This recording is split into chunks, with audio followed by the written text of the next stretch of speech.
Man, oh man, how long has it been since we've done a DLC review? I think that the last one was with Gears of 3 Ram Shadow, which was pretty fun, but a bit more expensive than I would have liked, and now we get to see EA's contribution to the lesser-known side of story-based DLC. And it's quite obvious why publishers and developers never seek to put these things out in a lot of cases. It's difficult to make what is effectively a small downloadable game after the years-long process of making the original title, which is why the audience usually likes to see a decent gap between original release and DLC. Dead Space 3 did not get that treatment, and it's why I'm gonna be wagging my finger at Electronic Arts for essentially cutting off the real ending of Dead Space 3 to sell to us later for another $10.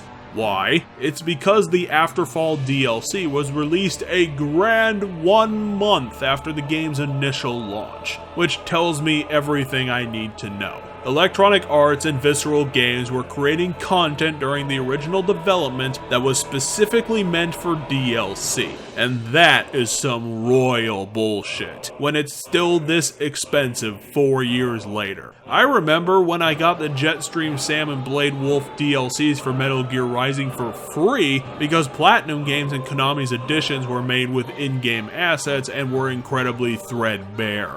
At least Afterfall has more of a reason to exist on its own right than those ones simply because it's the more canonical ending for the series up to this point. It's got more content and it's a more solid story experience. As the name would imply, the story begins with Isaac Clarke and John Carver surviving the Necromorph moon's crash into Tau Volantis, and because of their actions, the moon is inert and the marker signal is dead, forever killing off the entire Necromorph disaster at the core.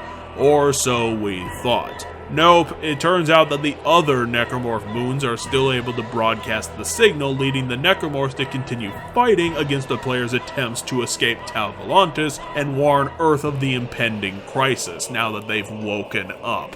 Afterfall is a bit like the main game in smaller form, because it does the multiple objective thing across the multiple locations like Dead Space 3 did, but the game is a lot shorter. The first bit starts with Isaac and John dealing with the Necromorphs on Tau Volantis and seeking a ship to get the fuck out of Dodge. You even get to kill Norton's Necromorph that managed to survive just to complete the deserved emasculation of that jackass. Thankfully, Danik's forces have come in droves to deal with the crisis at Tau Volantis before his death, so the pair can believe that there will be tons of ships around, and they are right. The problem is that most of them are being evacuated after the moon crashed and the new marker signal began. The good thing about this DLC was that its developers went hammer and tongs to create something kind of odd, and it was billed as the most disturbing content in the series so far officially. So while Isaac is conducting his search, it is clear that the new marker signal isn't fucking around.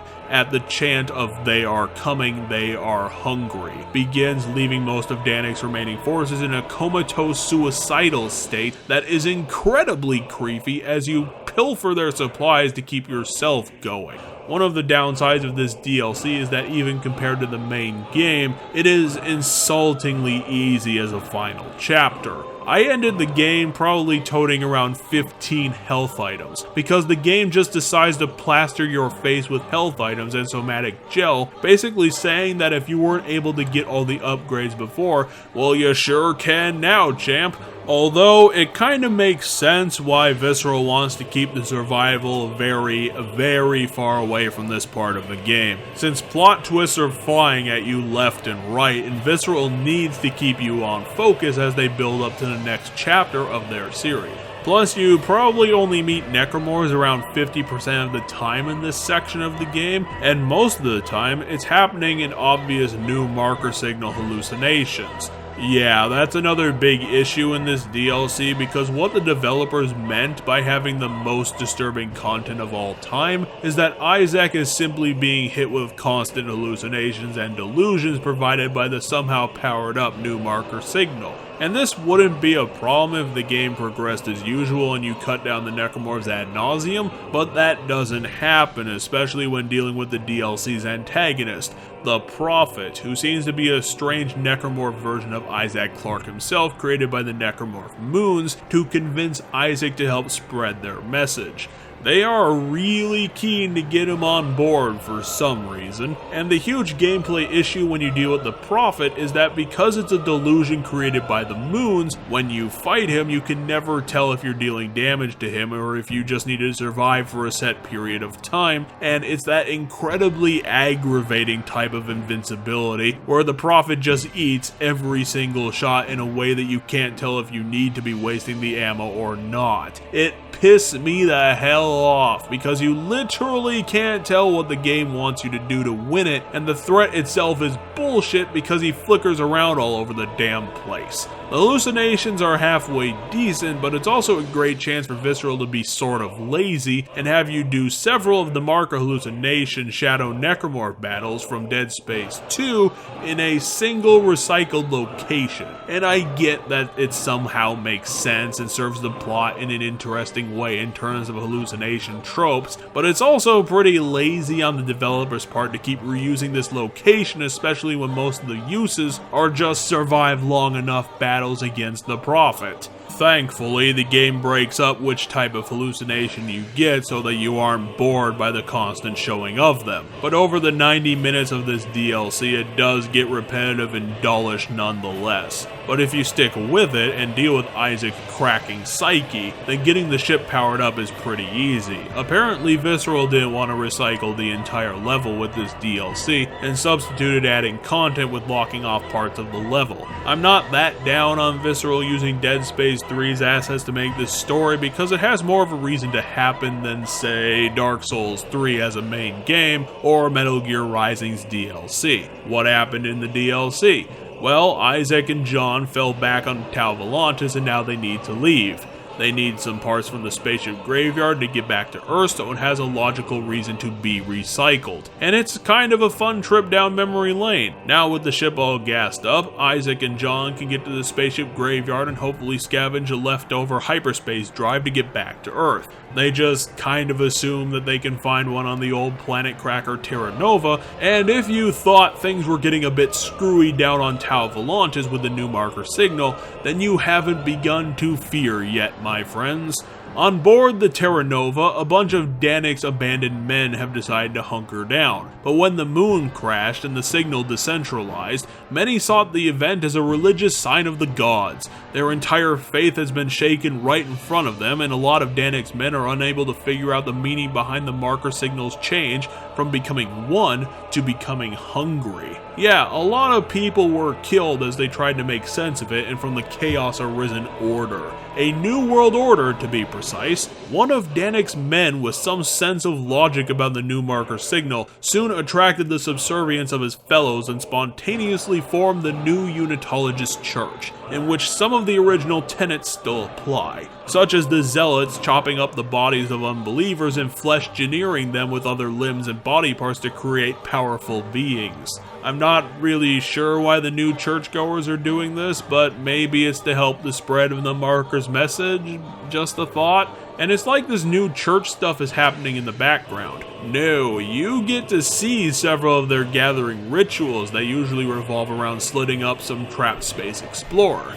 Most of the times, these meetings are shown to be delusional echoes of the past that Isaac is just privy to before the hallucination shifts to the new church necromorphs coming to kill him. These hallucination fights are the good ones because you can actually kill your foes. They do flicker around and become unpredictable due to the constant disappearing, but they usually aren't numerous enough to be bullshit, and they still drop some resources when killed into the real world, making me question the truthfulness of this series' reality possibly collapsing in on itself. Partway through the chapter, the moon's influence is getting real as they send a message to Isaac to show them the way to planet Earth, for they are hungry and they are numerous. They want Isaac to become their herald to a new food source and propagate their own convergences, and this goes up to the point that Isaac grabs the improvised hyperspace drive the Unitologists made before the new church killed them, and Isaac is going to complete their plan. The problem is that the necromorph moons seem to not know where the Earth is yet, and are lurking to Isaac to lead them there.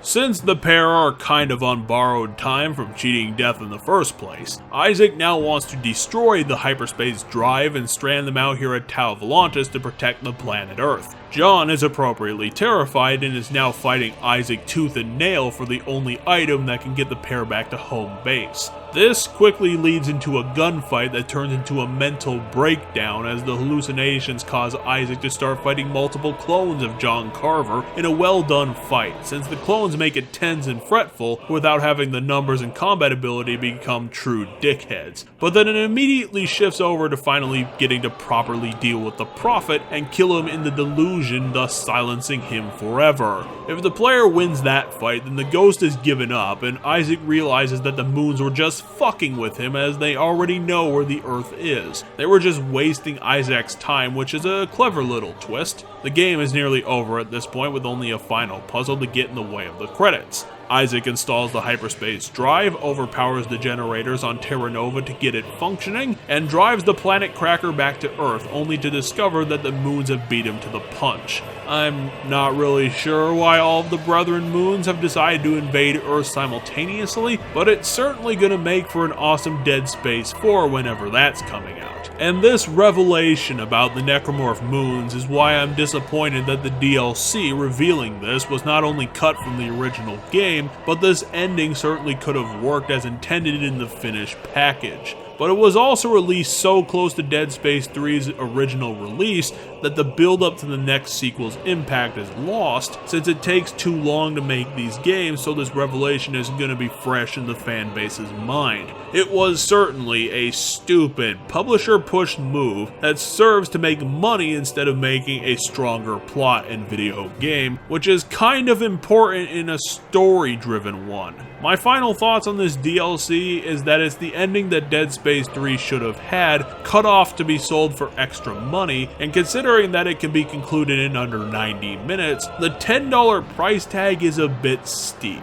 I would be more willing to put it at a $6 price tag just because of the lack of new content it has going for it. The game does make effective use of its in-game assets to push a new story that has interesting plot twists that justify the DLC's overall existence, and it still has the visceral talent behind it to make this section fun if a bit too easy due to the constantly appearing resources. It's a great DLC story campaign, and if you love Dead Space 3 but wanted to have more of a solid ending, then here it is available on the PSN store. It's just a total shame that it was part of EA's attempt to kill the Dead Space 3 project altogether with its anti-consumerism practices. And no, that whole, oh, we couldn't make the game without charging extra for this card is something that you can't pull, because what you don't understand, Electronic Arts, is that it's obvious you could make this game without charging the extra because that's what you did. You were developing this DLC alongside the actual game and therefore had to budget to make that happen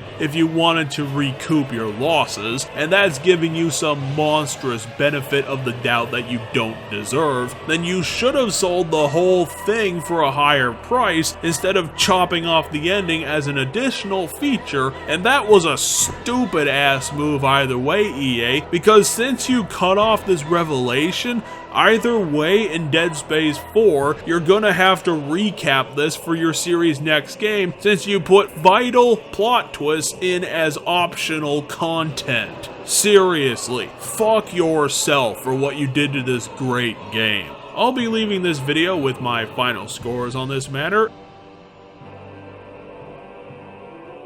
This game was pretty fun to play and review, and hopefully we'll be getting a sequel soon, and giving you all a well-deserved victory for gamers. Thanks for joining me here once again.